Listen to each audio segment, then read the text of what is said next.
ពីចំណុចសំខាន់សម្រាប់អ្នកយើងដែលរៀន Blender ដំបូងទី1គឺការចេះប្រើ collection តើ collection ជាអ្វី collection គឺជា group មួយសម្រាប់ក្នុងការចងទៅលើ object ជាច្រើនដែលចូលនៅក្នុង collection អញ្ចឹងវាស្រដៀងទៅនឹងកម្មវិធី design ដូចជា group ក៏ដូចជា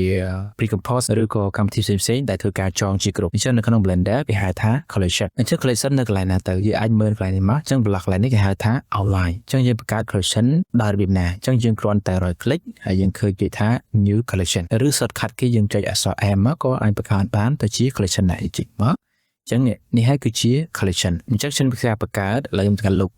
collection នេះចោលហើយខ្ញុំបង្កើត object ផ្សេងឥឡូវខ្ញុំ look cube នេះចោលអូខេខ្ញុំចុច shift A ហើយខ្ញុំយក mesh ហើយខ្ញុំយក cylinder ហើយខ្ញុំយកការមកចុច shift D ដើម្បីធ្វើការ copy ពីមកណាអូខេអញ្ចឹងខ្ញុំបានបង្កើតបាននេះ2 shift D មួយទៀតមកចូលទៅក្នុង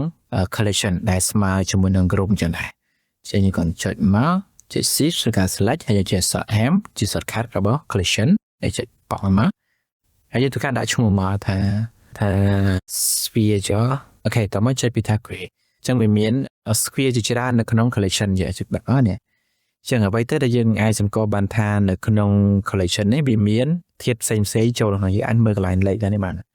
នេះគឺជាចំនួនធាតុដែលមាននៅក្នុង collection ហ្នឹងហើយចុចបានមកឥឡូវឧទាហរណ៍តែយើងដាក់នៅក្នុងហ្នឹងអញ្ចឹងមកយើងបង្កើតមួយទៀតមកឥឡូវខ្ញុំ copy នេះមួយទៀតមកចុច shift D មួយទៀតមក copy មួយទៀតមកអញ្ចឹងនេះក្នុង sphere ហ្នឹងវាបង្កើតមកចំនួនផ្សេងទៀតនេះគឺជាចំនួន sphere របស់យើងដែលចូលនៅក្នុង collection ហ្នឹងហើយអូខេចាំបើយើងលុបវិញមកអញ្ចឹងការប្រើប្រាស់ collection គឺសំខាន់មែនតើក្នុងការចងវានៅក្នុង group តែមួយហ្នឹងមិនងាយស្រួលក្នុងការគ្រប់គ្រងទី2គឺ parent អ្វីទៅជា parent បើយើងប្រៀបធៀបជាមួយនឹងកម្មវិធីផ្សេងៗវាដូចជាកម្មវិធី design Photoshop ឬក៏ Illustrator គេហៅថា link ហើយនៅក្នុង After Effects គេហៅថា null object ឬក៏ parent ក៏មានដែរពីតទៅនឹងការ link ជាមួយគ្នា link ពី object មួយទៅកាន់ object មួយដែលយើងនឹងប្រើប្រាស់តែ gizmo តែមួយគត់ក្នុងការគ្រប់គ្រងទៅលើ object ផ្សេងៗដែលមានច្រើននៅក្នុងនោះអញ្ចឹងដើម្បីបង្កើតបានទៅជា parent បានបើយើងមាន collection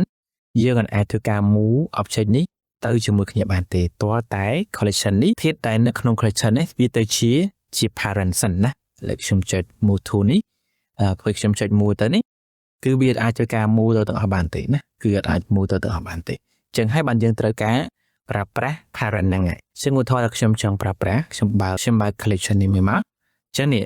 ខ្ញុំចង់ select ឥឡូវខ្ញុំចង់ select មួយចុះអញ្ចឹងខ្ញុំចង់ select ចុចមួយមក click មួយប៉ក់មួយមកចុច shift click ចឹងយើងចាប់ផ្ដើមមើលនេះឃើញមែនអាសញ្ញាពីរនេះពីពណ៌ហមមួយទៀតជាពណ៌ទឹកក្រូចកាលណាយើងចុចផ្នែកខាងក្រោយគេដែលចេញពណ៌ទឹកក្រូចនេះហើយគឺជា parent នេះគឺជា parent link មួយដែលយើងអាចធ្វើការគ្រប់គ្រងបានទាំងពីរនេះទាំងពីរ object មួយនេះណាចឹងយើងអាចធ្វើការ right click ក៏បានឬក៏ចុច shortcut key ក៏បានដែរយើងអាចធ្វើការ right click ហើយយើងយកពាក្យថា parent ឬ shortcut key ហៅថា control P ណានេះ control Pគេឆ្លេចពីថា object ចុចប៉ក់មកអញ្ចឹងវាបានបង្កើតទៅជា link មួយអញ្ចឹងយើងឃើញមាននេះសញ្ញា link មកជាឥឡូវខ្ញុំបិទនោះណាអូខេឥឡូវខ្ញុំការចាប់ move បើ move នេះគឺវាអត់ទៅទេតែបើសិនជាយើងចុចលើនេះ move វិញគឺវាទៅហើយអូខេណាដោយសារតែយើងបាន select នេះនៅជាអីគេជា main ក្នុងការគ្រប់គ្រងទៅលើ object ទាំងអស់នេះគឺអាច move បានអត់អីទេណាអូខេនេះប៉ុន្តែយើងមើលឃើញមានបន្ទាត់មួយនេះវា link យកគ្នានេះអាចមើលបាននេះ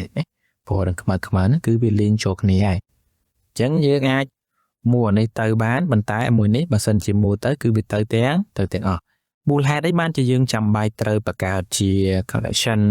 ហើយត្រូវបង្កើតវាទៅជា parent មូលហេតុគឺងាយស្រួលក្នុងការគ្រប់គ្រងទៅលើការ move ទៅលើ object ទៅកាន់ទីតាំងណាមួយហើយអ្វីដែលតែពិសេសនោះគឺការធ្វើចលនាដើម្បីគ្រប់គ្រងទៅលើផ្នែកណាមួយយើងចង់ធ្វើឧទាហរណ៍ចង់ធ្វើមួយនេះយើងអាចធ្វើចលនាតានឹងមួយមកនេះក៏ដូចគ្នាដែរបើមិនយើងចង់ធ្វើ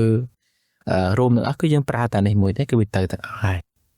ឥឡូវមួយទៀតយើងចូលទៅក្នុង object របស់យើងមកនេះហើយនឹងឃើញមានពាក្យថា transform ហ្នឹងហើយក្នុងការគ្រប់គ្រងនេះចាប់ទាញទាំងអស់នេះមកវាយចឹងមកហើយបើយើងប្រើទៅលើ rotation វិញតើវាប្រែទៅចេញលក្ខណៈណានេះគេនេះវា rotate ជុំវិញទៅលើ parent របស់យើងនេះគឺជា parent នេះហ្នឹងអាពណ៌លឿងវាជា parent ក្នុងការគ្រប់គ្រងទៅលើ object ទាំងអស់ហ្នឹង ដែលយើងបាន select ហ្នឹងនេះហើយគឺជា parent ចឹងយើងអាចធ្វើការ rotate ជុំវិញ parent បានប៉ុន្តែបើសិនជា move ទៅលើ parent វិញគឺកូនអានេះដូចស្មើនឹងកូនអញ្ចឹងវាទៅតាមឪពុកម្ដាយអញ្ចឹងថាដូចជាឪពុកចាអញ្ចឹងកាលណាឪពុកដើរទៅមុខគឺកូនហ្នឹងគឺដើរតាមក្រោយដូចគ្នាអញ្ចឹងដែរអញ្ចឹងណាគេណាវាដើរចេញបាត់ហ្នឹងណាអូខេអញ្ចឹងយើងអាចធ្វើការចលនាបានណានឹងជាលក្ខណៈពិសេសមួយដែលយើងអាចបង្កើតជា parent បានអញ្ចឹងកន្លែងនេះវាជាចំណុចមួយដ៏សំខាន់សម្រាប់គ្នាយើងដែលទៅតាមចាប់ផ្ដើមរៀន Blender ដំបូងហើយអាចយកទៅប្រើប្រាស់បានទៅតាមការងារជាក់ស្ដែងអូខេបើចូលចិត្តសូមកុំភ្លេចចុច like share subscribe ជួបគ្នានៅវីដេអូក្រោយ